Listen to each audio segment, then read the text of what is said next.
Hi guys, अस्सलाम वालेकुम। अल्लाह पाक आप सबको अमन और सलामती अता करें। ये कोरियोप्सिस का प्लांट है, बहुत खूबसूरत प्लांट है, सन लविंग प्लांट है और इजी टू ग्रो है। ये सीड से आसानी के साथ ग्रो हो जाता है। इसके फूल जब सूख जाते हैं वही सीड, उसी में ही सीड होते हैं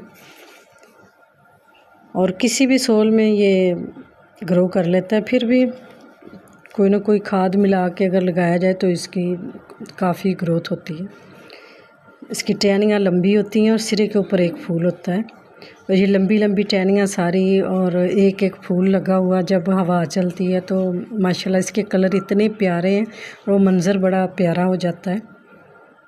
तो आप सब भी अपने घरों में लगाएं। बहुत प्यारा प्लांट है और बहुत आसानी से ग्रो होता है। Thank you for watching. अल्लाह हाफिज़।